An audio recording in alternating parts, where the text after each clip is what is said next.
Hello and welcome to another edition of Proselytize or Apostatize. I'm your host, David Russell, and I'm joined with my co-host today, Travis Worth. What's up, Travis? Hey, what's going on, David? I am super stoked for this debate, which is going to be the debate of the year. Right on. That's what Spartan Theology said, right? Right on. What's up, Ethan? How you doing, buddy? But today we got two special guests that are no strangers to the show, and I wanted to kick off this year with these guys because they're just great conversationalists and they're awesome. So if you want to give a big shout out here, Caleb, how are you doing, buddy? Doing good. Glad to be here, guys. Our Great to other have you. Caleb, James is having some issues with his devices, so we'll let him come back on and introduce himself. But Caleb, tell us a little bit about yourself and a little bit about your ministry for those that don't know you. Which, if they don't know you, they they're not watching the show. So, I'm involved with a couple of apologetics groups where we try and produce content that gives people good structure for things to talk about and delves into issues in a way so as to get those good conversations going with other people. So those can be found on YouTube or Facebook at The Mentionables or at Question Christianity on YouTube or Facebook. And so there's plenty of content out there. Question Christianity still cranking out. Every 2 weeks, we do a show. We're going through Paul Copan's Has Got a Moral Monster right now. oh wow, that's pretty cool. Yeah. So I mean, tell us a little bit about it. Like, what are you guys doing? You just going through each chapter, or Yeah, so we're going through Our kind of arguments. chapter by chapter and kind of critically assessing things as well as kind of discussing some of his points that are good, and analyzing that kind of in conjunction with Christian living and how a Christian can take this to conversations in regards to morality right on, right on. and Well, especially issues of evil in the Old Testament. Yeah, that's awesome, guys. So check out Caleb Johnson on Questioning Christianity and the Mentionables. I haven't seen a post from the boys in a while, man. What are you We've guys been on a doing? bit of a Slacking off? hiatus. Hiatus. Yeah, I see that. Well, my next guest here is, like I said, no stranger to the show, and he's actually my favorite atheist right now, and he is the honest atheist. His name is James Goodwin, and it's always a pleasure to see you, my friend. Yeah, thanks for having me on. Can you guys hear me okay? I've Yeah, had some man. issues with my green screen and all that kind of stuff. Yeah, So it's all good. You don't even need that Yeah. stuff, man. You're on PRA, man. We just kind of take the punches as they roll anyway. So, Right? but yeah, Yeah, man. nice. So, tell us a little about your channel and stuff about that for those that don't know you. Again, I'm gonna throw that in there that if you don't know James, you haven't been watching the show. So, yeah, sure. I've dabbled in YouTube on and off for probably the last 2 years. I'll be on, with full intent, and then I'll jump off, getting distracted with other things, kind of exploring what's I feel is important for me. Personally, I might say, in Right respect of this debate. So, yeah, I do have plans to continue my channel, but just finding the right mindset and time to just continue with that. So, always engaging though, with reading and keeping up well, with James, debate and stuff James, like that. So, I've got to put you on the hot spot, man. You sent me a request not too long ago. I mean, this maybe a couple months now, but you asked if I could host you and Darth Dawkins, and I tried to warn you, but I am throwing it out there and putting you in the hot seat now. If you ever want to debate him, I will host you. But yeah, sure, be sure. warned. No, look, I Yeah. would definitely do that, but I think Darth Dawkins, he is no longer active online. Ah. He's if you look at his Twitter account, he said that he feels that God's told him to stop debating. So Well. and That's a win for wish Christianity. him all the best. That's a win for Yeah. Christianity. That's a good one, Caleb. Possibly. But yeah, I'll James, just James, So I where was can we just- find? oh my- Oh, sorry. Go ahead, buddy. I was just gonna say, when I first spoke to him, I had no idea who he was. So I was coming in absolutely green and cold with that conversation. Yeah. So Yeah, you he's a don't want to go character. in green. You have to you have to at least listen to some Greg Bonson before you start talking with him, so you know what you're up against, or some Seiton Bruggencate, who's not debating anymore either, from what I heard. Anyways, All right.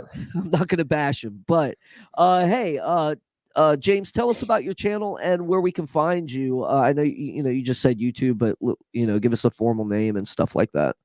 Sure. So my channel is Honest Atheist, and you can find me just by searching James Goodwin, Honest Atheist, and I'm sure things will come up. And you'll see his profile picture with that big cheesy smile he's got. So how's everything in Australia, bro? I mean, I talked to you a little bit about it over the message boards, but you said it wasn't as bad over there as the media claimed. But is it still pretty rough over there, or you guys on lockdown, or what? Yeah, so we're in lockdown at the moment. Australia's pretty strict with their lockdown, so we can't move within a 5-kilometer radius of our homes unless we have a permit. And you're not allowed to leave your home, basically, unless it's for essential supplies and 2 hours of exercise a day. But there's reports of riots and stuff over here. But the thing with those, in my opinion, is we're dealing with people who are, in my opinion, of a criminal disposition. And yeah, people who are pretty ignorant to the law that is currently in place. And I think it's very unnecessary what's going on. There's just on the news the other day, this dad took his kid out, his 14-year-old son, and his son got pepper sprayed. And it's just like, this is just irresponsible parenting. And there's a lot of things about this that aren't good. So we're on our way to being vaccinated. Like 50% of Australia has received their first dose, of which I haven't yet. Yeah, it's rough, man. We hear some crazy things going on in the world today, but today we're on PORA and we're going to have a nice discussion now. So guys, this is going to be more of a discussion debate type thing. They're going to push back on each other, going to discuss this stuff. I did give them each 10-minute openings. So with that said, I'm going to let Caleb start first, James, and then you can go after him, and I'll leave it to Travis to start the timer on those. Travis, you want to take it over for me, bud? Absolutely. Caleb, I'll go ahead and start the timer when you speak your first word, man. Oh, okay. And don't forget the topic is life without God absurd. So sorry about that. That's okay. That's about what I was getting ready to say. So, is life absurd without God? That's the question we're challenged with tonight. I'm pleased to be here and thrilled to get the discussion partner I have tonight. James is a very intriguing guy, and I enjoyed learning more about him through his YouTube content this past week. But I'm really looking forward to getting to know him better, at least over the video chat here tonight. So this morning. For James. So this is largely based on an article by William Lane Craig, where he addresses the absurdity of life without God, a speech he's given rather often. And that's a great article to start kind of looking at this issue of the absurdity of life without God. Touches on a lot of the philosophy that's led up to it. But while I may paraphrase it in some places as we go through, that is not going to be precisely my course of discussion tonight, because I do hold to slightly different positions than Craig does. Before getting into the discussion of things, I would like to use my opening to just address a couple of things. First, let me address what I am not going to do. In discussing the absurdity of life without God, this argument can often go somewhat like this by ill-prepared Christians. You can't be good without God. Well, the fact is, some of the most honest, trustworthy, and genuine individuals that I call friends are atheists. They are, in my eyes, very good people in proportion to my experiences with the rest of the population. So that is not the direction I hope we take this tonight. However, when we use words like good or moral, we must define what we mean by good under which value system. One of the major agreed upon ones, or perhaps a personal twist on a long-standing one. However, despite the differences in many worldviews, we also have significant portions of overlap in many, but not all of them. We can talk about secular values and what would qualify as moral versus what Christians would consider moral. But in doing so, we would fail to ask, why do these systems matter? Do we have reasons that hold up under reasonable scrutiny that support the framework of the moral system? With secular values, we look at what a portion of the population has placed value on because they believe it is universally applicable, which is fine. Secular humanism offers many wonderful suggestions, but why? There's that annoying question again. We can't base secular values on science because science doesn't make value judgment. Scientists do. Science is a great way to learn about our world and know more about truth, but it does not tell us what is moral. For example, science can point to climate change, but it can't tell us what we should do about it. We are left with idealism along the lines of what is best for human flourishing. But it is at this point our pesky question, why, returns, but in the form of this. So I would phrase it this way. By what standard do we define human flourishing? Ultimately, this answer either lies with us as humans, if there is no God, or it lies in a creator, if there is one.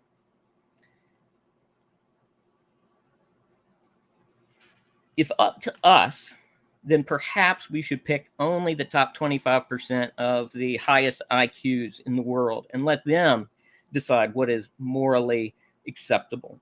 Or better yet, maybe popular consensus. Ultimately, you could only need a bad idea to be allowed by 51% of a group, community, or country before it would be a new moral imperative. Then again, basing a moral on popularity alone seems kind of immoral to me because plenty of things become popular that aren't moral. So what are we left with? I think with secular humanism, we're left with a personal system for each and every individual that's based on their preferences and life experiences. That's it. It's a preference. Don't get me wrong. It may be a deeply held preference that has a good basis in reality, but it is still just that, a preference. However, I believe theism offers a solution. How am I doing on time, Travis?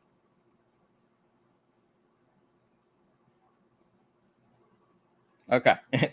I'll assume I'm good. So theism does offer a solution to this, I believe. God. But let me tell you what I mean by God. I mean the most supreme being. If this being had the power to create the universe, then I can safely assume its knowledge would far exceed mine and certainly those of the smartest people on the planet. Its preferences would have all the knowledge in a given situation to help determine what is true. It is truth. It would be foolish to not put confidence in such a being if one exists. But I certainly understand many of the objections people bring to the table. If there isn't an ultimate being, we no longer have a grounding problem for morality. Morality is no longer just a human preference, but it is the preference of the ultimate being. Morality for lesser beings would be based solely on the character of the most supreme being, as all choices are ultimately a combination of preference and character. Now, returning to morality, everyone faces choices with morality. We all have morals, and by and large, we agree on most things, which does make sense for in both a secular and a theistic stance. But I want to take just a minute to talk about one of those values. And I would like to use James here as an example because I think he's a really good example. So let me explain. He picked a great name for his YouTube channel, The Honest Atheist. He cares about truth. And he tries diligently to have conversations that help bring people closer to truth. While we may disagree on conclusions, I think we would find many similarities in methodologies, and I think we would agree based on much of James' content I have seen on many of the ways to go about having these conversations. That we would both agree that as I think we would both agree that as a general principle, it is better to know true things than false things. And because of this, we value the truth. He does this great on his channel in trying to help others discover the truth. And I think most would agree that it's generally better to know truth than falsehoods. We may come about learning those truths by different means, but we have to compare, is this true or is this true? If we're merely highly evolved mammals as products of chance in a universe indifferent to our existence, then our choices and preferences are ultimately meaningless in the face of time. One of the most chilling authors of all time is H.P. Lovecraft. He paved the way for cosmic horror. In this universe, most deities are malevolent and view humans as we would ants. However, perhaps we should have a greater fear from realizing we are very much the monsters to one another. What is more horror than to realize we are trapped on a planet with billions of other beings who may be more vicious and ruthless than ourselves? And ultimately, our existence will mean nothing to this planet or this universe. Albert Camus recognized this as an existentialist philosopher and taught that once recognizing the absurdity of our existence, we should love one another. But again, we are tormented with why. To love or not to love is still a temporary fix for a life that ultimately will be meaningless without the existence of God. The only comfort we can draw from this bleak outlook is that after death, our neurons will no longer fire and we would not be aware of our non-existence. However, in a universe created by an all-powerful mind, we would not necessarily expect to see the horrors and chaos that befuddle our finite minds. But that's the problem of evil and is a topic for another day. But what we would expect to see would be life, order, direction, beauty, surprises, and hope. While I don't think that this requires a Christian perspective, and will not be arguing specifically from a Christian perspective today, however, it should be noted that Christianity is a worldview that offers an answer from the absurdity of the universe devoid of God. And I would assert that it offers hope in promoting a life that would be more indicative of human flourishing than many other worldviews. I will close with just a short passage of scripture that I believe if everyone were to take this seriously to heart, we would have a better community. And I'm sure many people would probably agree with this as well, if we could actually live by it. So Jesus, when asked about the most important law, Jesus declared, love the Lord your God with all your heart, with all your soul, and with all your mind. This is the first and greatest commandment, and the second is like it, love your neighbor as yourself. All the law and the prophets hang on these two commandments. Matthew 22. I think that's about it on my time, right? Yeah. Yes, it is. Thank you so much, Caleb. I really appreciate that. Great opening. And so, James, I'll go ahead and kick it over to you if you want to make an opening statement. All right, thank you, Travis, and thank you, Caleb. That was really good and really insightful. And it's good to hear you're not adhering fully to the argument, which is really what my response is here this morning. So I'm coming in cold this morning, Caleb. I don't know a lot about you. I didn't know you had a YouTube channel, although I did try to find you, but I couldn't find you. So you do have a YouTube channel, so that's good to know for the future. So I'm just going to provide a few examples to start, and I'm not actually going to offer this morning a solution to the problem of human flourishing, or a solution to how one should live in this world and how one should, whether that be, I'm not going to provide a framework to understand the world. And as you've said, Caleb, you haven't done that yourself. All right. So I tried on a pair of blue jeans when I woke up this morning, and the jeans were too small for me, although they weren't last week, but they are this week. And I decided I wouldn't wear those because they felt a little uncomfortable. So I put on a pair of black jeans. And I then decided whether I'd wear a dress shirt this morning. I debated with this. And I also questioned whether I would wear a yellow hat or a green hat. And although I'm not wearing my green hat, I did decide to wear my green hat. And I also decided to wear a black t-shirt over a dress shirt. These were my personal preferences in respect of my dress sense and what I feel comfortable in and what I feel best dressed for on this occasion. I walked into my kitchen to clean the coffee spill off my bench top because I'd spilled my coffee this morning. So I doused the bench with disinfectant and I began wiping it down with the dishcloth. While doing so, in kind of preparation for this debate, I envisaged a scenario in which someone told me that the best and safest way to wipe down a bench is not with a dishcloth, but with a paper towel, because dishcloths have more bacteria on them than what's on the bench or what's on a paper towel. And in such a situation, one would wonder, well, perhaps I should be utilizing paper towels and maybe I need to go and buy some and start using that method to clean.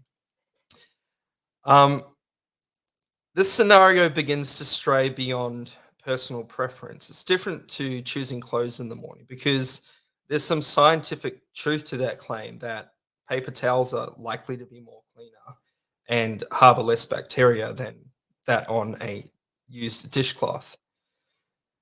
In Australian society, there are certain laws around gun ownership. You cannot own a gun unless you're deemed by your state to be a fit and proper person.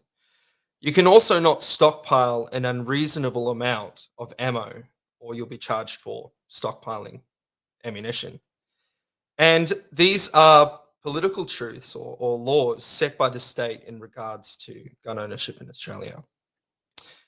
Presently, above are three basic and perhaps flaky examples of truth claims. There's a personal truth.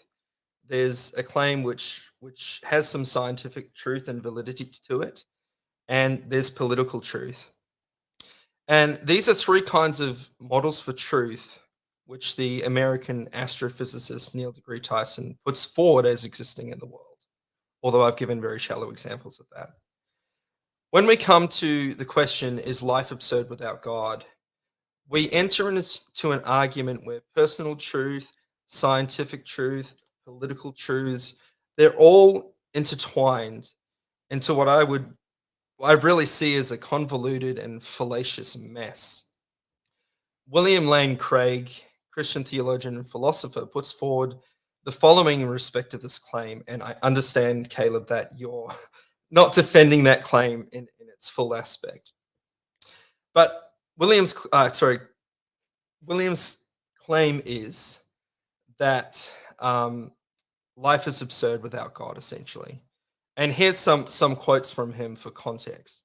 For if God does not exist, man's life is ultimately absurd. If God does not exist, then man and the universe are ultimately condemned to death.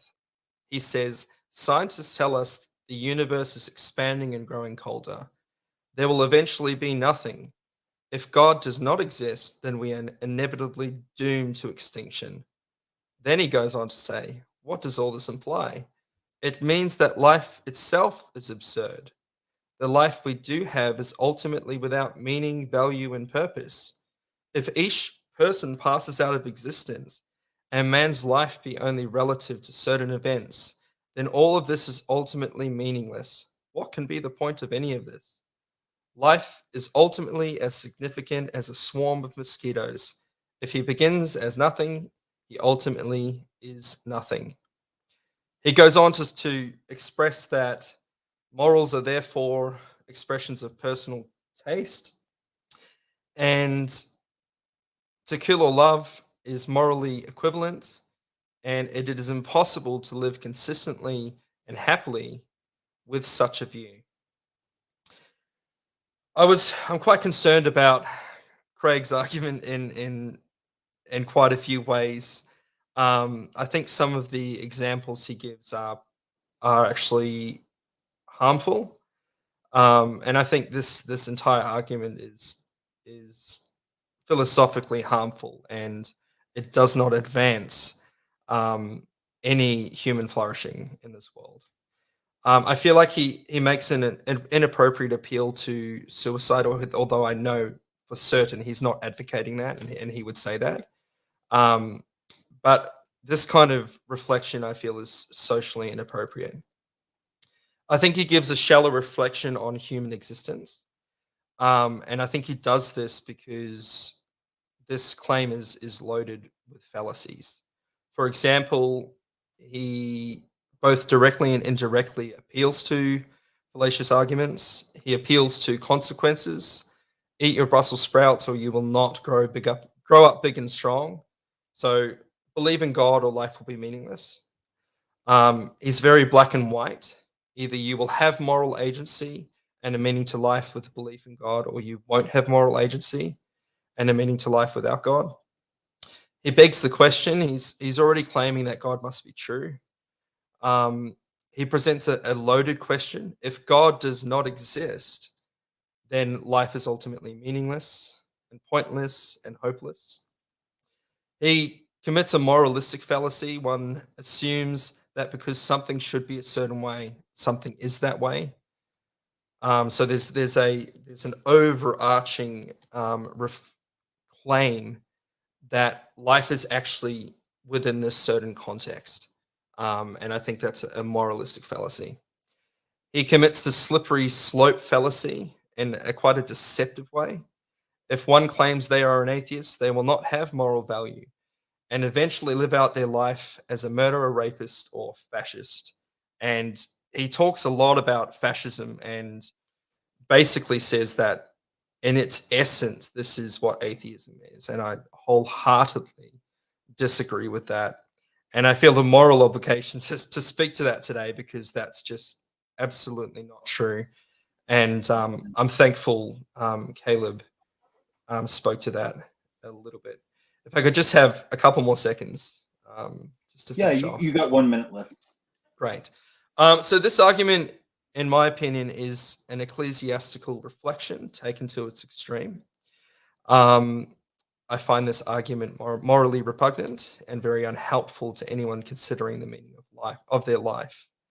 I think that if someone's searching, or they're in a place of depression, and they're looking for answers to their life, coming to this sort of material is really not helpful, and I think it should be tempered substantially.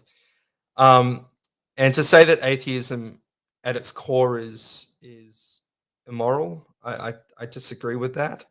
And to blanket most of humanity with this argument, which would include atheists, agnostic, Sikhs, Buddhists, Hindus, or anyone outside the three, anyone outside of Christianity, Judaism, and Islam, as basically living out immoral principles in their life, and living a life without meaning is absolutely ridiculous. So I think ultimately this question leads us into a discussion about moralistic truth, Christian morals, secular morals, political truths, and well-being. There we go. Thank you. All right. Great opening, James, and likewise, Caleb. So I guess what we'll do now is kind of transition it to the open discussion part. Whoever wants to go first, you can go ahead and take it away. Yeah, actually, you know what, Caleb, I saw you kind of chomping at the bits over there. So why don't you go ahead and start off the conversation, and James, you can also, after you answer his question, you can lead it as well into another area that interests you, or you want clarification on. Well, I think James would probably agree with me here. I think it's very, very important in having this conversation. So I want to preface everything else I say tonight with this as well, is that the last thing we want is anybody to take this philosophical discussion and see it as a reason for saying, I don't have any meaning in my life, I'm going to cut it short.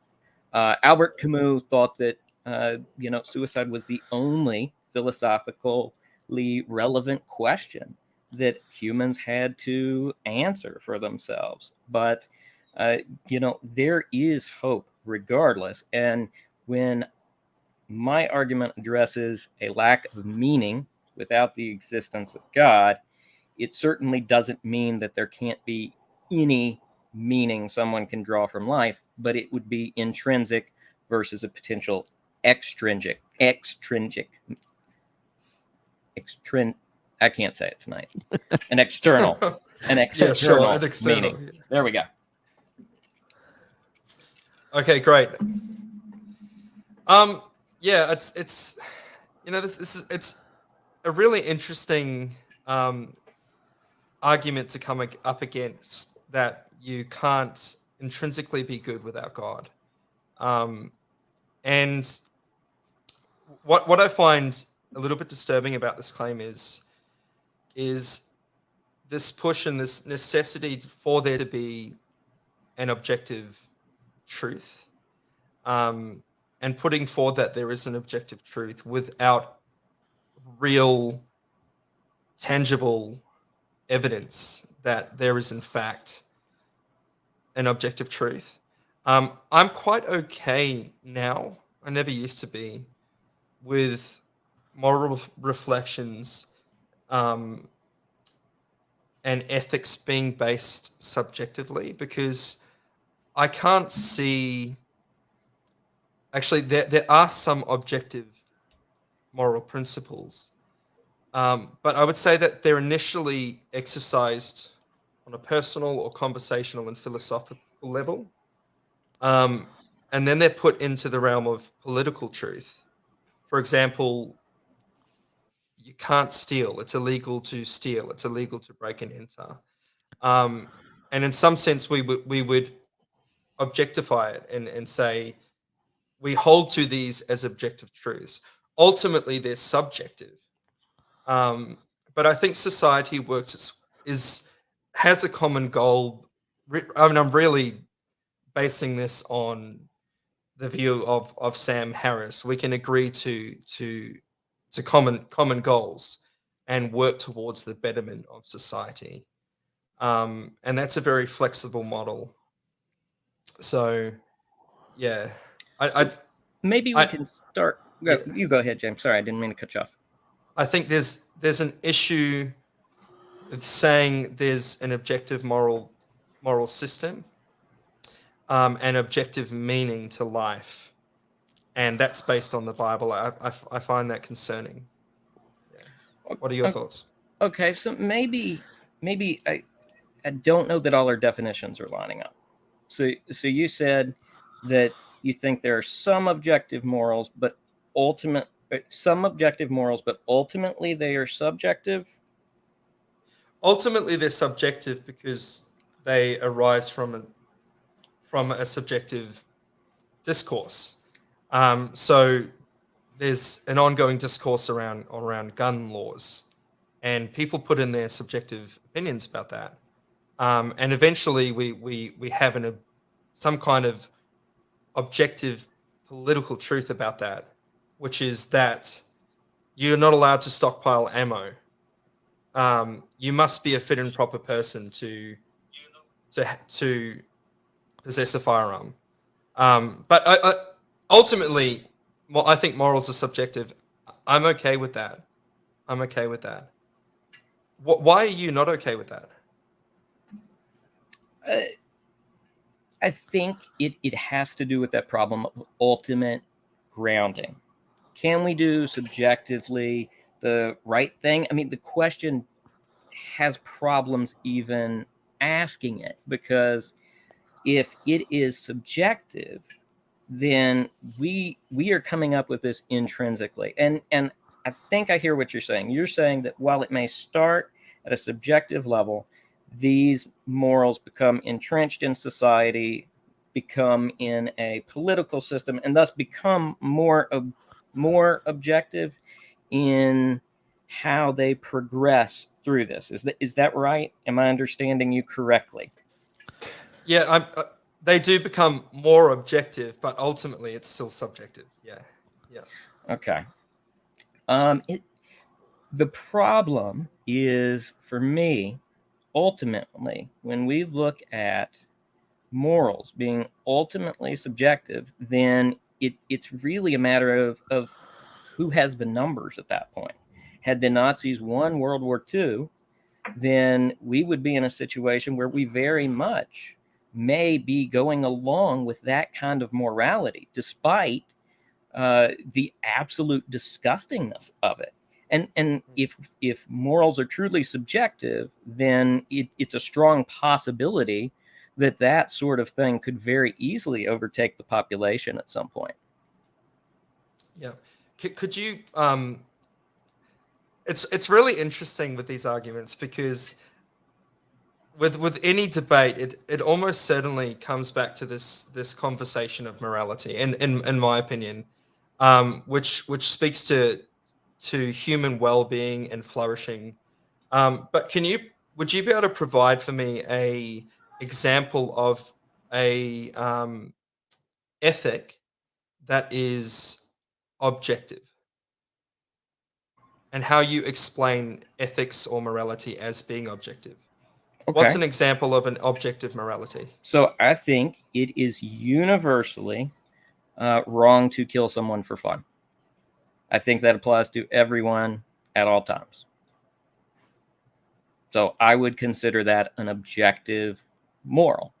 I think that the other thing I discussed in my opening, truth. I think that in looking at truth, and maybe that's where we have some difference, is I think truth has an objective right and wrong answer. I may only know pieces of that. I may not have a complete picture of the truth. And it may be those pieces that I'm lacking that are keeping me from seeing what actual truth is. But I think that ultimately it's tied into kind of how we view truth. I believe it's complete. There's no situation where it would be right to kill a person for fun, because that is another life. That life is valuable. God existing gives a external meaning to human existence. We are endowed with value as beings that other beings aren't endowed with. And I think even from a secular perspective, there is some superiority to humans, if you would. We give preference to that, right? I mean, even as secular humanism would give preference to humans. Secular humanism does give preference to humans. So yeah, I mean, to a certain extent, I would agree that it is universally wrong to kill someone for fun. That's a really, really good example. And I can't disagree with that, and I would agree. But so we create these principles and we uphold them, right? We say, and that, I mean, that could be very much based on the principle of we will agree to the goal that human well-being is a objective moral value. Yes. Because it's as someone like Sam Harris would say, it's in my best interest not to kill you for fun, because I don't want to be killed for fun either. So we would agree on that. Yeah, Yeah, let me just throw in a would. moderation here too, because you guys are getting into like ontic reference and stuff, like where does this stuff come from and stuff like that. And I just wanted to ask, as it's stewing around in my head, and before I forget, what you just said about well-being. Well, whose well-being, James? So that's what I wanted. Whose well-being are you talking about here on that level? So maybe if you guys could answer that, James, and answer, what is human well-being and who defines it? If you can maybe get that. And then I wanted to ask another question, but I'll wait, and because we got some questions coming up on the boards too. You guys are good with doing questions at the end, right? Yeah, From definitely. audience. Definitely. Awesome. Sure. Awesome. So cool. Yeah, so go ahead, James. Sure. Well, I would say that human well-being is basically a system where one looks at flourishing, that someone needs to flourish personally, psychologically, medically. They want to be fit and well and proper. and they want to live out a life that's free and happy and ultimately fulfilled. That's a bad reflection, but yeah. But we, generally speaking, we can agree to the goals of well-being, that something would be in your best interest and something would be in my best interest, based on A, our personal preferences, and B, adhering to the law. Yeah. But to Go touch ahead. on that as well, I feel like we've kind of moved into an area of moral discussion. I've got some things to say about the topic of debate today, which is actually this idea of truth, this idea of having an objective truth, which I don't actually think exists in terms of there being a particular God. But I'll let you respond to what I've said, Caleb, and then we can talk more about the topic at hand today. Yeah, I mean, that was one thing I wanted to touch on as well. So I gave a couple options in my opening in regards to how we could kind of get to some objective morals from a subjective standpoint. And the biggest one of those I see would be, looking at just population. Is there any better way we can decide on morals than just what is popular, or what is believed by at least a majority of people? Um, I think we have not a flawless system. I'm not advocating that Western secular humanism is a flawless system, and that it's one without mistakes. Something I wondered and I wrote down here is, what is an example of something that has become popular that is not moral? So if you can give me an example of something that's not sorry, of something that has become popular that is not moral, I'd appreciate that. Right. I think an easy one from what we've seen in just the last few years with the advent of cell phones is we see the damage done from sexting. Let's just throw that out there as an example, because young people, even though it's popular, it's something that can cause damage to their self-esteem. We've seen online bullying cause harm in that way, as it plays into these things as well. So I think the use of technology for things such as sexting among teens is an example of where we have something that's very popular, but it's not moral. Well, I wouldn't say that that's popular. I think the development of um, sexual exploration in teens is something that's very important, um, and we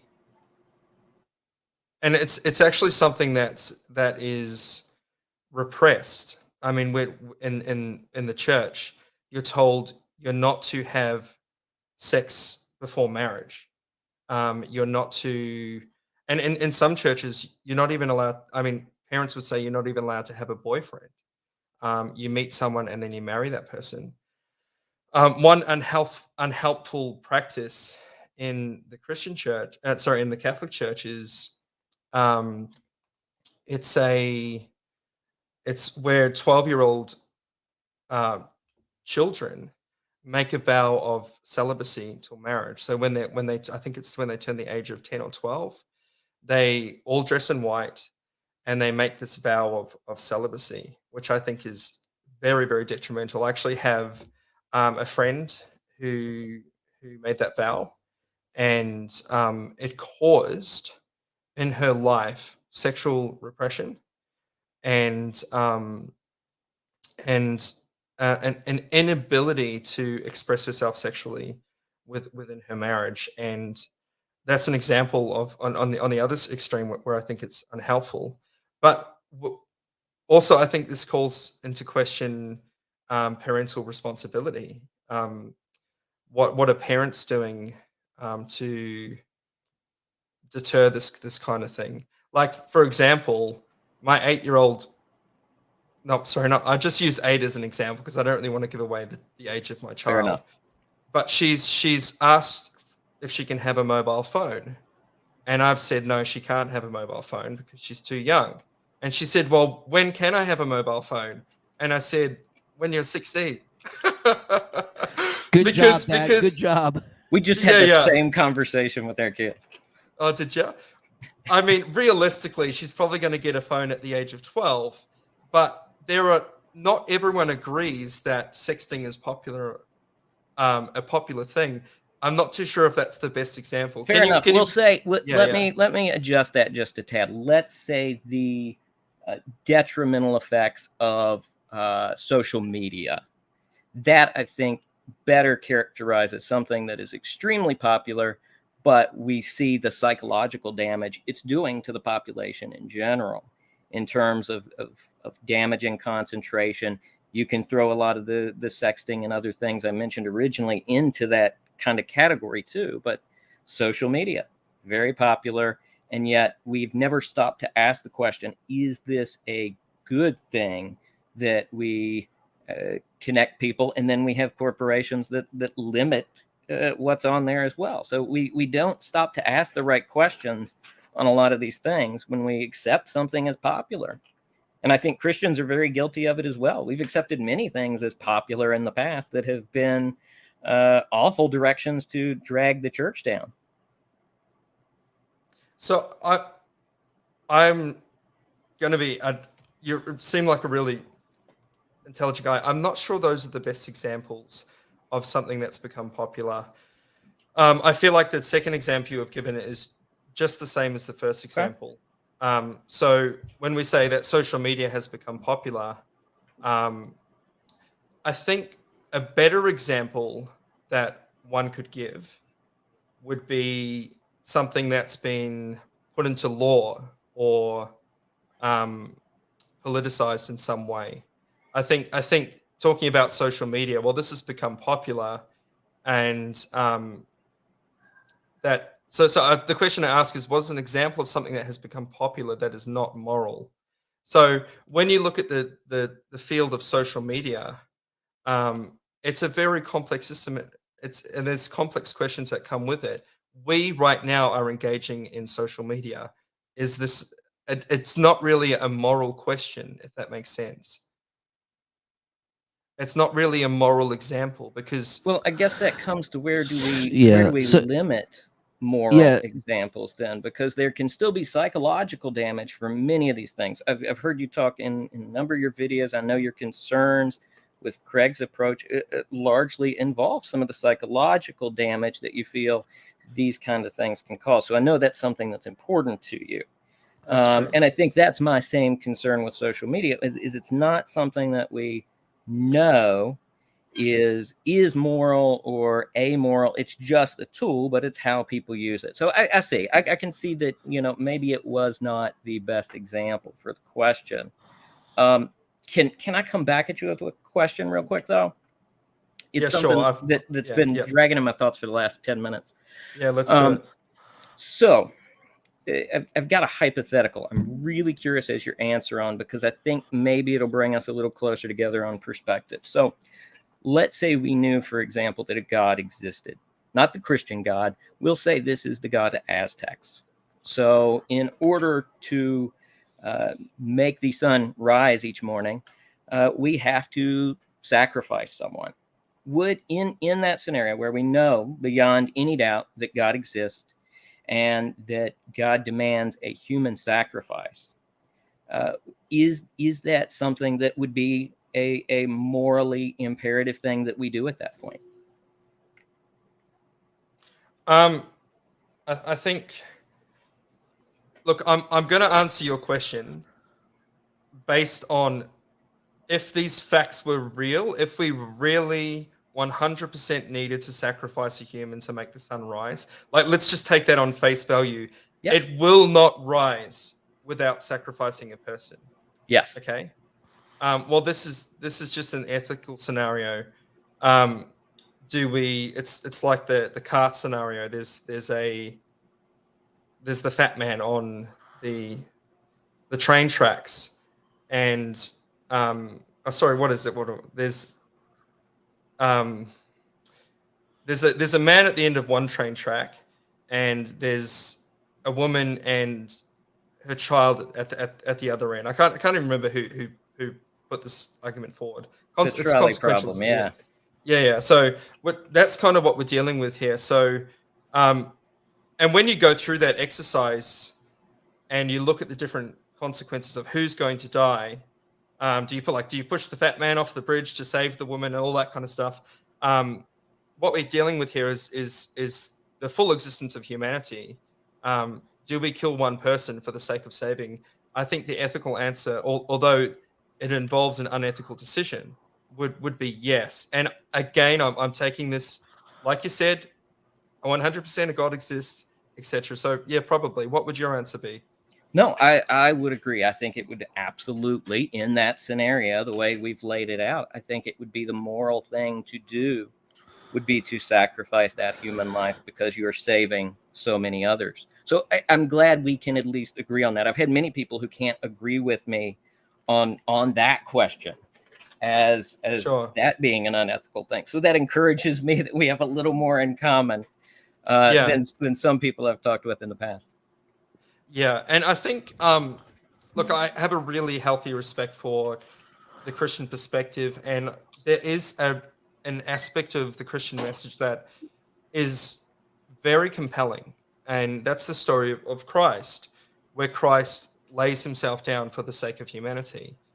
So rather than humans having to sacrifice, like this is all alludes to really the Christian message, rather than having to sacrifice animals. God said, hey, look, I will sacrifice myself as a final sacrifice. And humans are very moved by that Christological story. So it's compelling in that sense. If that's what you're eventually getting to, I can agree that there's a compelling aspect to that. I have an ethical scenario for you, though. Okay. And I think this speaks to the topic which we're discussing today. Is life ultimately absurd without God? And if the answer is yes, life is ultimately absurd without God, and it's in some capacity meaningless, although you would agree we can find our own meaning as atheists. So here's the scenario.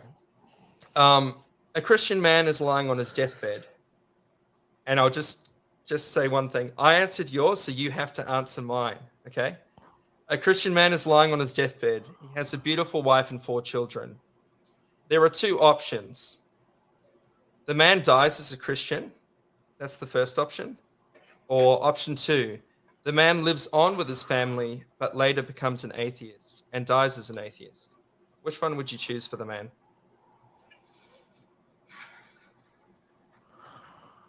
So these scenarios will happen. He will die as a Christian, or he'll live on and become an atheist.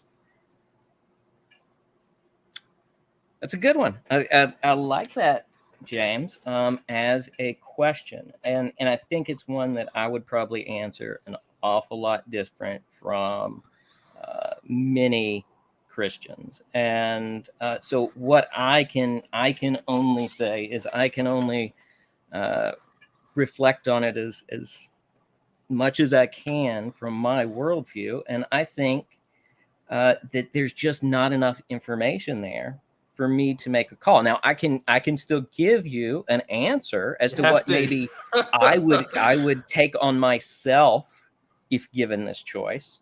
But I don't think there's enough information to say this would be the right thing to do, this would be the wrong thing to do, because it may be the case that that Christian man, if he lives on even after his conversion to atheism, he will do an awful lot of good for other people in his life. So I think we're missing a lot of information, but and so I couldn't make that call for anybody else. But of course, if it were my decision to make as a Christian, then I would choose to. It's hard without knowing why I'm dying, you know? Okay. You're not dying. You're not dying. Okay. Let me reframe it without the subtle emotional persuasion in there. Okay. A Christian man, he doesn't have a wife, he doesn't have children, is lying on a hospital bed. Is it better for him to die, a Christian man, or live on as an atheist man? Sorry. It's the same scenario. The man lives on, but he later becomes an atheist and dies an atheist. Which is better for him? When we take this, and essentially, what I'm getting at, Caleb, you may not be able to answer the question. It's really difficult, and I understand that and appreciate that. Well, I would say that it's whichever one happens. I know, mean, which really, is because better? you don't have a choice Which whether you're is- going to live or die. No, the choice is there. And which is better, Caleb, in viewing this Christian framework and philosophy, this weighted philosophy that life is ultimately absurd without God. So if you take that life is ultimately absurd without God, the logical the conclusion there would be to say that it's better for the man to die. And that's why I think that this partly I think that this philosophy is ultimately flawed, because I think one of my opinions is that Christians don't actually fully adhere to the Christian philosophy of life and the Christian consensus. I think in this particular situation, a view of secular morality wins. And what I think, in my opinion, has happened in Christianity is that Christianity has adopted a lot of the secular values and they're framing them as being Christian. And I think that's not true. So I'll let you respond. Yeah. Let me jump back to that real quick, because I really think the question is fundamentally flawed. And I think the problem with your understanding of it, from my perspective, is that it misses an understanding of the whole issue of, is life absurd without God? The point is not that if someone does not live a life adhering to God, then they do not have any meaning. I don't believe that. I believe that God has a purpose for every atheist on this planet as well. So I believe that there is intrinsic value and meaning because of God's existence, not because of their belief in God. So in your scenario, whether he lives or dies, I would see that as being in accordance with God's will for his life. If he lives on long enough to become an atheist, then that is how the course of his life was allowed to play out. Those are the choices he made. And, ultimately the consequences of that on him, I don't know what that would be. Sure. So the problem, though, is this disconnect, I think, because every time we come back to an example, it seems that you're characterizing my position a little bit, in that you're taking it and saying that life without God doesn't have meaning. I am saying, as a philosophical base work, our existence cannot have ultimate meaning without God, regardless of what you believe. Your life or my friend's life can have meaning because God exists, regardless of whether or not they believe in him, because that is kind of the nature of a ultimate being. We would get morality from this being because it would be based in his character. Sure. So what I understand your perspective from what you've just told me is that you believe that every person on the face of the planet can have some kind of meaning, but possibly not ultimate meaning. I believe that Without no God. one can have ultimate meaning without God. I believe that if God exists, everyone can have meaning in life. It goes back to the end of time when the universe completely freezes over and we face that heat death. Whether any of us are here to see it, which I doubt we will be, but when that happens, if there is nothing else, then our existence is not going to be remembered by anyone. There's not going to be a memory. There's not going to be a thought. There's not going to be any thing left of our existence in this universe. So if this life has meaning, it would carry over into whatever existence is next. Sure. So ultimately, life does not have an ultimate meaning. There's this word ultimate, and then there's this word meaning. So everyone can like I can have my personal meanings for life and my subjective experience, but you're saying there's no ultimate meaning. But see, like I would say that I think that this ethical scenario does really speak to the heart of that, because it's addressing this issue of ultimate meaning, and it's assessing whether our subjective meaning that we find now, here and now, is morally superior to that ultimate meaning.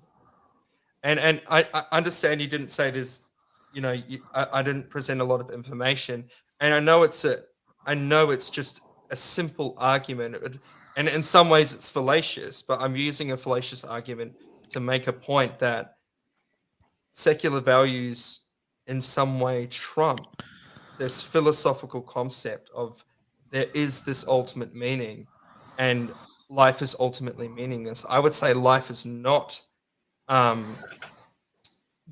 life is not ultimately meaningless, and the meaning we find here we could put on a pedestal and say this is the ultimate meaning, this is what we have, and this is what we're working with.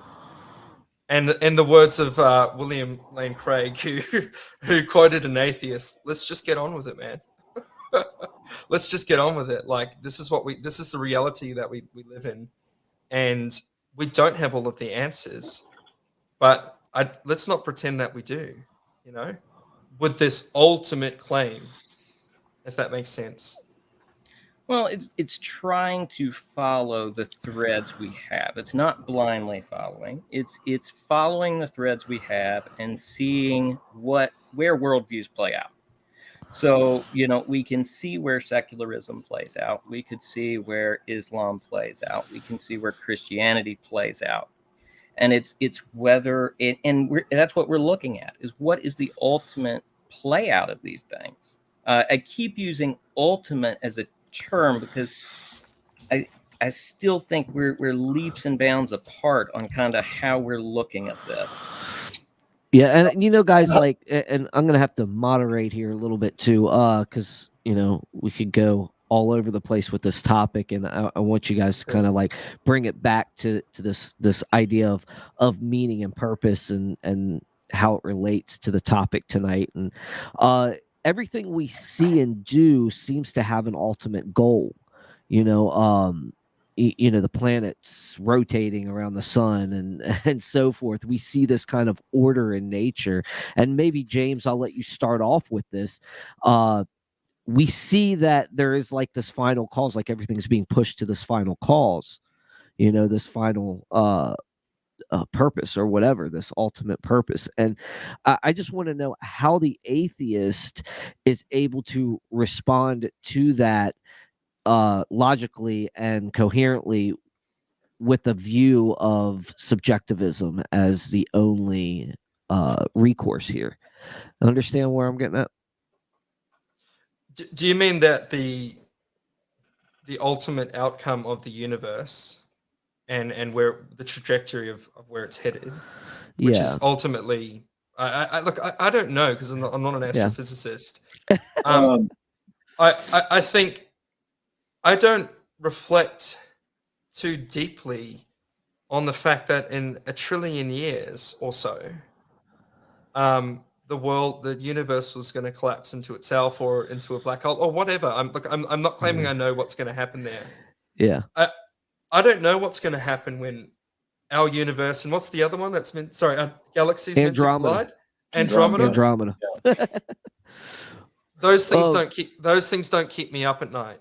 yeah, well, of course. Yeah. What keeps me up at night is whether my girls are okay, whether they're safe in their school setting, how they're feeling about mummy and daddy having separated. These kind of things keep me up at night, and Right.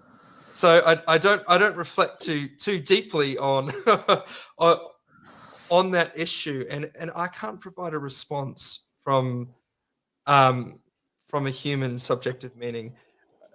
So what I it kind can't of do that. I can't Yeah. do that. Yeah, that's fine. Yeah. No, well, I get you. I Yeah. understand that answer. Yeah, absolutely. Travis, you had something to say?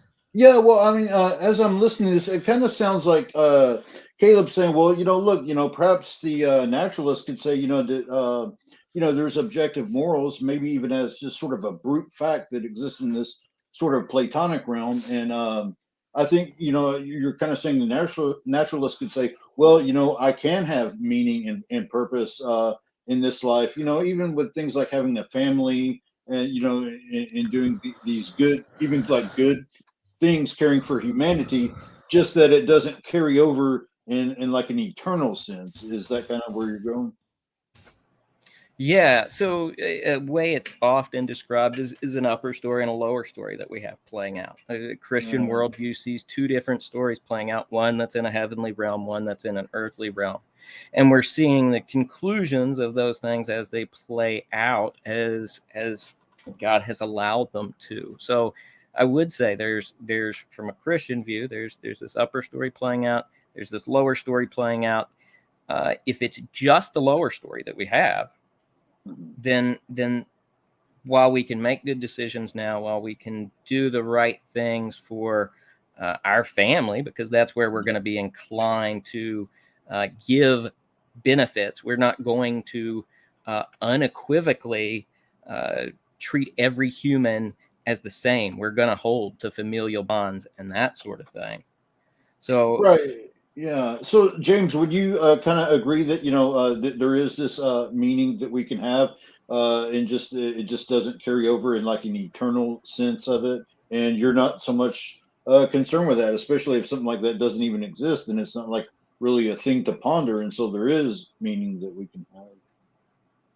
Um, I think I get satisfaction with the goal of, as an example, raising children who will be morally good agents in the world, and will live out a responsible life. So one of my goals is and I'm sure many of us would agree in the chat or whatever, but one of my goals is for my kids to go to university, have a little car, have a fun time at uni, that kind of thing, and then to become a responsible citizen in the world. That's part of parental stewardship.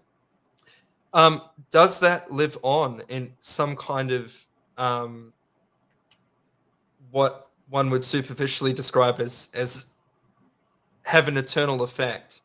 I think it does within the context of our reality, because if I die in 50 years and my kids are my genetic, dare I say it, substance continues on, then that has some kind of eternal, even though it's a temporal aspect. I can't respond to the eternal question because I don't have the answer to that. I feel like what is important is this subjective and temporal space that we live in. I can't base decisions in my life on an ultimate philosophy that hasn't been proven to exist. It just, in my opinion, it's too hard of a question to answer. Right on. That's fair enough. Caleb, we're gonna jump into closing thoughts here and then do question and answers from the audience. So I'll let Caleb just give some closing thoughts. Just take about 2 minutes, both you guys. Caleb, you go first, and then James, you can follow up. It's not like I'm not beholden to time. Obviously, this is just casual and fun to do. So, yeah, Caleb, go for it. Yeah, so I've really enjoyed this discussion with James. Love to continue it at some point. I think we would see similar on so many things. And while we differ on this, I've got a better understanding of his position than I did when I came in tonight. So that's the goal of these conversations, and I think that's a win for everybody here in that regards. That if we can have these kind of conversations, we're moving in the right direction. However, we do have some differences in the end. And one of those big differences is I do believe there are absolute truths to reality. I believe that there are moral imperatives to reality.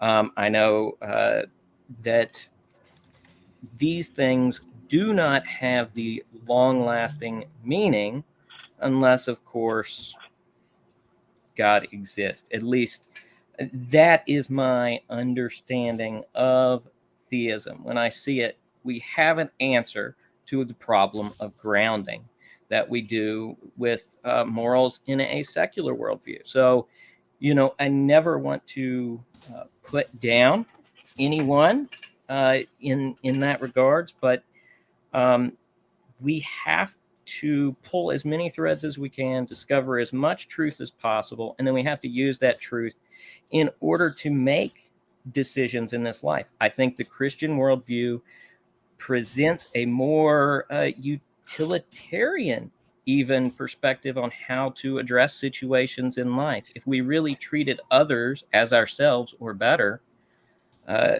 how would the world be? Because I know most of the times that I hurt other people are because of my selfishness, not because I was looking out for them more than myself. So I think as a utility, even just on the face of it, Christianity offers more utility to existence.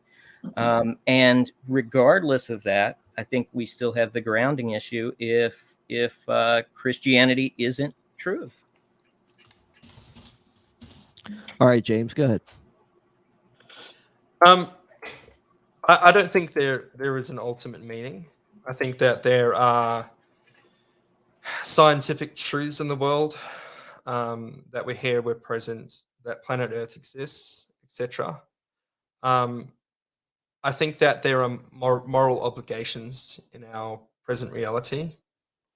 And as I said at the start of this debate, I do not present here a grounding for meaning or a framework to understand well-being. But I would loosely adhere to Sam Harris's perspective made out in the moral landscape. And finally, I would say, just because we don't see an ultimate meaning to our existence, it doesn't mean we just have to come up with one.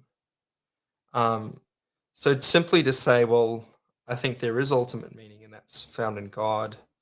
I would, and that may very well possibly be true, that there is a God, but without having definitive evidence of God's existence in our present reality, I would say that it's unreasonable to conclude that. All right, guys. Well, now we're going to go into questions and answers. And the first one's going to be from the Faithiest Atheist. He has a question for Caleb. I'll put it up on the screen. It says, question for the Christian. If you learned there was no objective moral grounding, assuming that was possible, would you stop caring about others? Would you give up? Two-parter.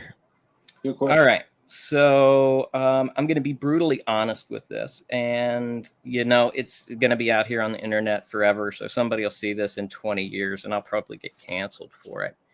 But I will say this. I would certainly hold to many of the same values I do now because I would adopt a perspective, I'm sure, somewhat similar to James. I would still try to psychologically draw meaning from my life as it is.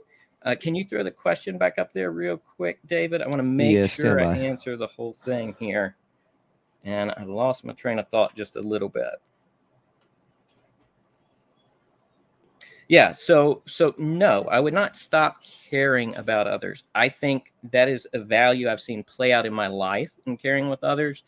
It usually comes back to you pretty good. I don't believe in karma, but treating others well usually has a net positive. So no, I certainly wouldn't give up on that. But if I'm honest with myself, I would probably be far more deceptive.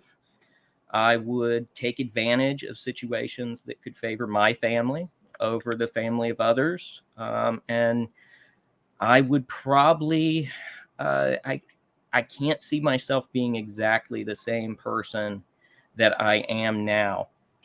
So that's my fair answer. No, I wouldn't stop caring, but would I be the same person? Would I hold to all the same morals I do now? No, I just wouldn't see any reason to hold them up aside from personal benefit. Right on. Do you want to come in on that, James?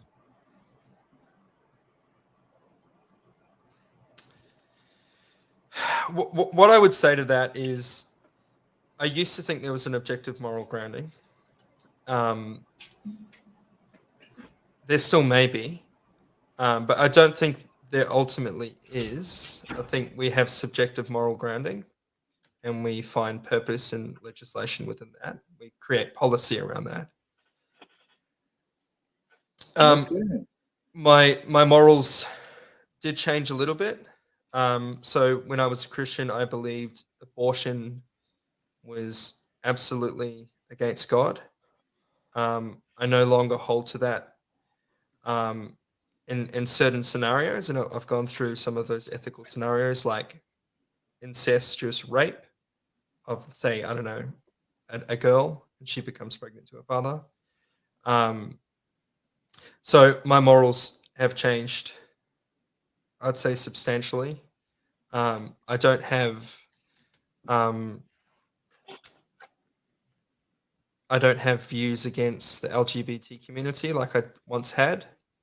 I don't discriminate against that community anymore, but I know as a Christian that I inherently did. I changed my value system um, based on equality and an understanding of human psychology. So, would All I right. give up? I didn't give up. No. All right. Travis, you had a comment? Ethan of Spartan Theology brought up a pretty good question. I was going to go ahead and Go ahead. yeah. So Ethan asked, if an atheist can ground objective morality, Caleb, do you think your argument would fail? Would that hurt your argument? If they might say it's in like a Platonic sense, kind of like I was getting at, and it's just a brute fact that it just is. How would that work with your argument? I think I don't know that we can ground it.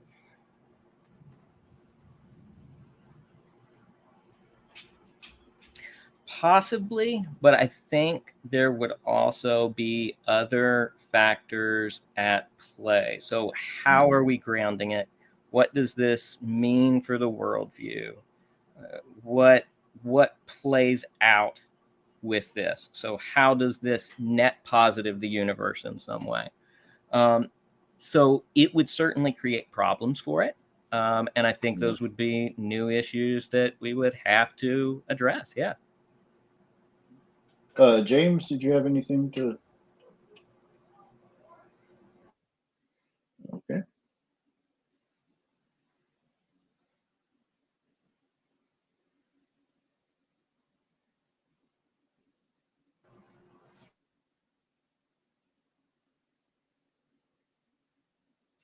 Audio.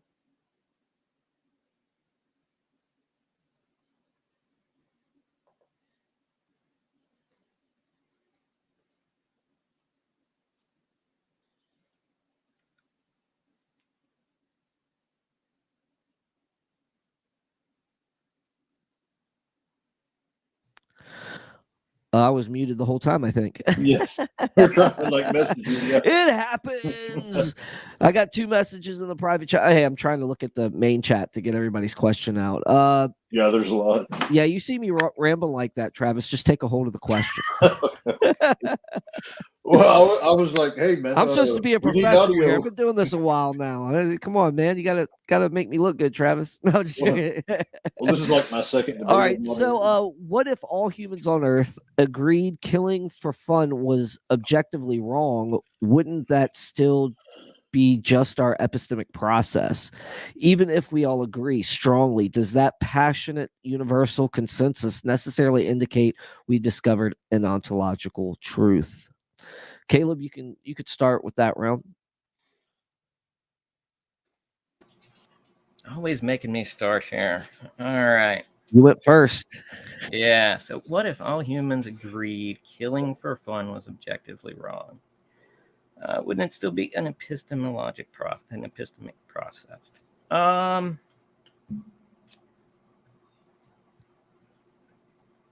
It could be, but then I think it goes back to the question of the whole worldview. Yes, we all have these processes that we think through to get to things and to reach conclusions. But we certainly see that there are plenty of people who they're raising doesn't have them come up with the same morals and conclusions as everybody else. You know, traumatic abuse on kids and even adults will damage some of those thought processes and the way you look at yourself and the way you look at the rest of the world.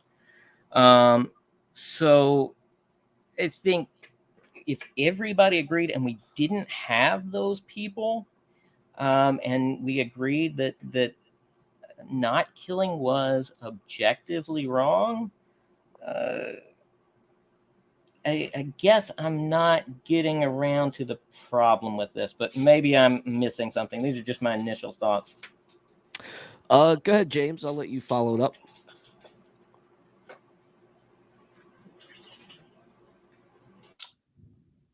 I think the audio's out. I think you're muted. Your turn, James. Hello. That's right. Yeah, we're all muted at some point. I think David muted me.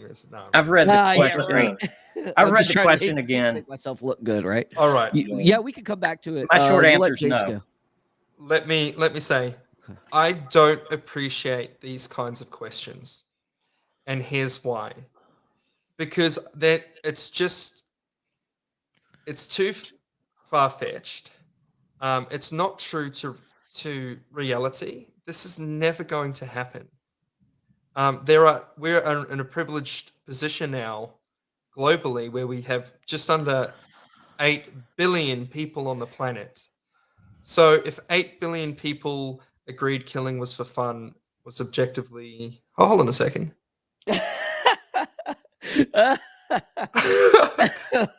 Was objectively I know wrong. where you're going. I know what you were thinking. Yeah. Sorry, I've completely misread that, and that was based on our conversation earlier.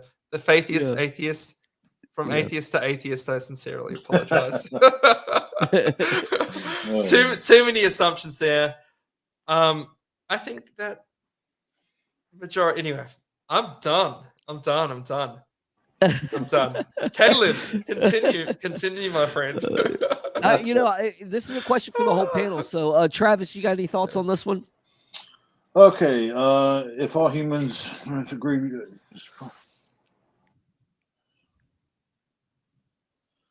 I believe, as a divine conceptualist, like in sort of a Travis Platonic sense, I think there are things regardless of what we think, the way we process it. I think these truths are objective, even if there were no humans alive. Yeah, that's good. I was going to hit this with the more realism because, philosophers are at that point where over half of them are moral realists or cognitivists, So, So I would say that, yes, it is part of the epistemic process, but that depends on this idea of grounding. Where does this come from, right? So we'd have to go back, and if it's just as true as logic, I would say that, I think it could be very possible that it's discovering an ontological truth. Is it necessarily uh does it necessarily indicate that? Maybe not. I'm not sure if it's necessarily pointing to an ontological truth, maybe just something we haven't figured out yet.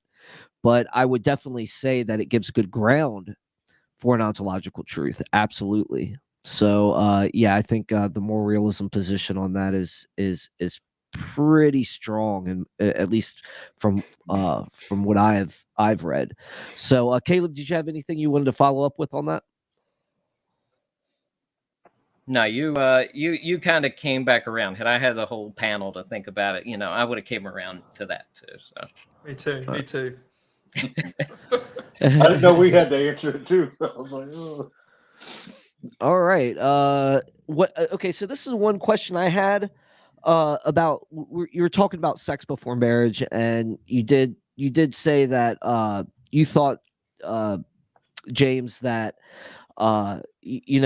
teenage exploration of sex is something that should be encouraged in some degree. I would assume not for all teenagers, but not for my kids anyway. But no, I'm just joking. Yeah, sure. Because I don't want to be paying child support before they're 18, right? So no, but okay, so here's what I said. This was my question. Can a woman truly give, or a girl, let's say a teenager, could she fully give an educated consent before her brain is fully matured? And we know that by science, and I'm sure you've read stuff like this too, is that humans' brains aren't developed till about 25 years old. So what do we do with sex at that point? Should it be okay to explore it then, on your worldview, or should we actually wait and say, okay, what do we think about this, as when a woman gets to a certain age, that's when she's able to give consent? So I mean, we get really fuzzy, you know what I'm saying? So what did you think about that? Yeah, sure. Taking into account like all laws of consent, and age appropriate interaction, I think that, I mean, if an example of this might be like the issue of masturbation. Is masturbation a sin? What's the Christian response there? Is masturbation a sin? Because most people growing up, and I know I certainly did, masturbated as a kid. I did that, and my issue with the Christian message is, and I spoke to it earlier, is that, and I try to speak here from a mature point, and a realistic process that humans discover as they grow up. And I'm not shy to speak about it. I think that like sex education is really important in schools, and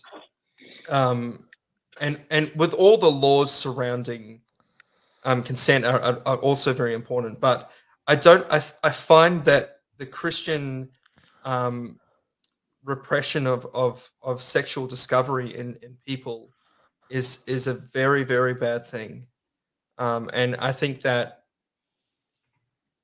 children should be educated at appropriate ages and act in accordance with the law in terms of their interactions.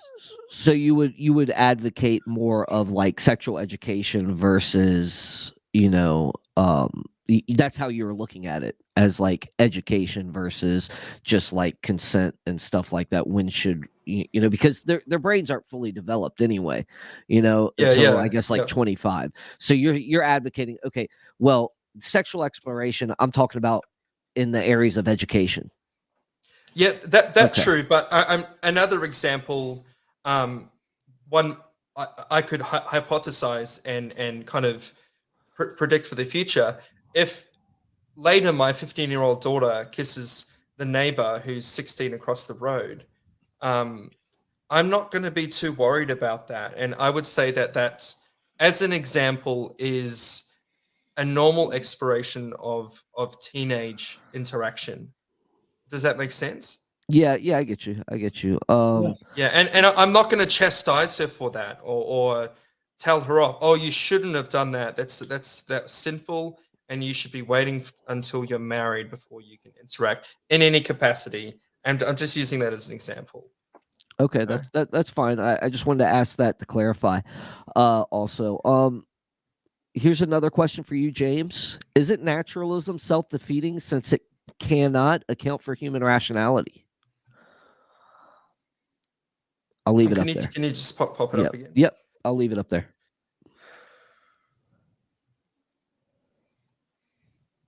I feel like I'd need a little bit more context around that question.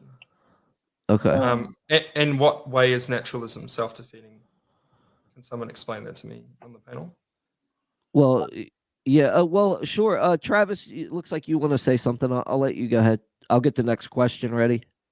Oh, no, I was actually just reading, but I know like some naturalists specific will just say it's a brute fact. And in fact, there's the Hegelian approach that the universe is rational, and so it just it naturally gives rise to rationality and so forth. But I don't want to answer for James. That's what some atheists say. Okay. Well, maybe if Cheryl wants to explain why she thinks naturalism is self-defeating. As a moderator, I'm not getting too into my guests' debates. Maybe Caleb can explain why he thinks naturalism is self-defeating. Is that a position you hold, Caleb? Yeah, I've read through a couple different arguments, but I'm not articulate enough to bring them all back up. But the basis for a lot of them deals with the fact that the evolutionary process does not give us any reason to suspect a rise of rationality from it. We have no reason to see this emergence of rationality in a highly evolved species. And we're the only ones. So that's, in terms of our level of rationality, we've got some pretty smart creatures out there. Maybe we should give preference to octopuses because they seem to be pretty darn smart. But the problem is, our rationality is very unique. It is species unique, and we really don't have anything in the evolutionary process that accounts for consciousness emerging from non-consciousness. All right. So we'll let James, if you want to answer based off that, that's fine with me. I would say that naturalism does account for human rationality because human rationality seems to be a product of evolution, even within the animal species. So I'm not sure it's self-defeating because I think it does account for human rationality, but I could be wrong. All right. Well, this is the last question for James. This is the last question, guys. We got to leave some things on the cutting room floor. It's been great tonight, though. Thanks for all the questions and so forth. But the last question goes to you, James. There are repeated incidents documented by paranormal investigators, videos, evidences of apparitions, EVPs, etc. Why isn't it absurd to reject the spirit realm when there's no logical answer?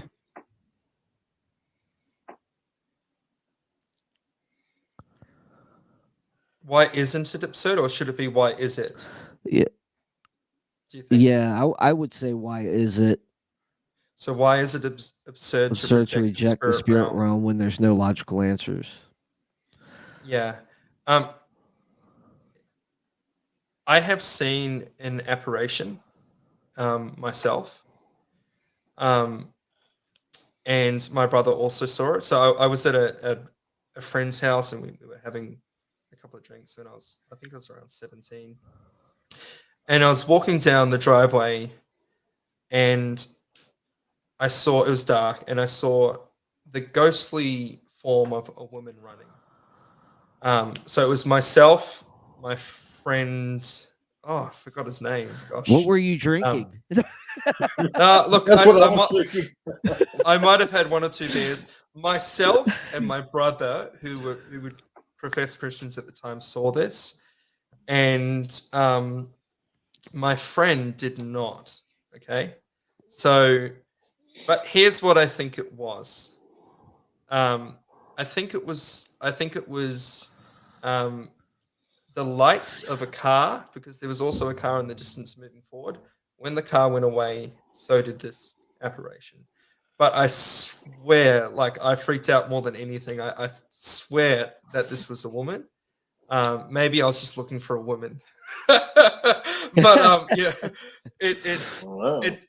it turns out that I don't think it was. Also, look, I haven't seen any compelling apparition on a video that is convincing. So, can you show us some? Can you present some amazing YouTube video that'll prove the existence of the supernatural? Would we believe it even if it was on YouTube? It'd be hard to. Caleb, or an American documentary, right investigation series. Yeah. Something. Well, we do have ghost adventures out there, and ghost hunters and Ghost Nation and stuff like that. I do like those shows actually. So Yeah, I'm a nerd, man. I watch all sorts of stuff. But yeah, Caleb, do you got anything else for that, or are you good? Caleb did it now. He muted. Yep. Yeah, we're So getting tired. Just real briefly. I don't think that we can explain all the supernatural accounts that are out there. We have a lot. A lot of people have personal ones, like James has experienced, and many of them don't have a logical explanation the way that the one he describes possibly could. Many of them do. Many of them we're missing that information probably. So can we use it as a solid argument for a spirit realm? I'm not so sure, and I'm not sure that Christianity would be the worldview best supported by arguing for a spirit realm purely from these kind of examples. Right on. Well, this is it, guys. I appreciate both of you guys coming on. We went a little longer than we normally do. We usually don't go this long. This was just fun. So it was the kickoff to the new season and stuff like that. So I really appreciate you guys being here again. I'll hold this up for everybody that wants to see. We've got shirts. We got some merch for once. So, like I said, if anybody wants to get a hold of me and they want a shirt, more than welcome. But yeah, so we got a lot of great content coming up for you guys coming up soon. This is basically a kickoff to a series that we're starting. Whether if God is the best explanation, why there's something rather than nothing at all. We wanted to start with the absurdity of life without God, and we're going to move from there. Now, we might have to break it up and do some other debates in between and some interviews, but we generally want to go in apologetic direction right now, which I think would be fun. It would be great.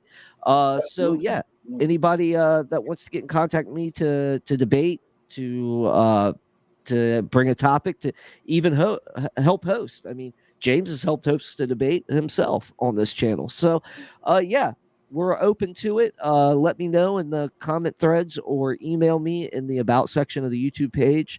This is Dave Russell and Travis Worth, and we are out of here. Have a good day, guys. Take care. See you guys.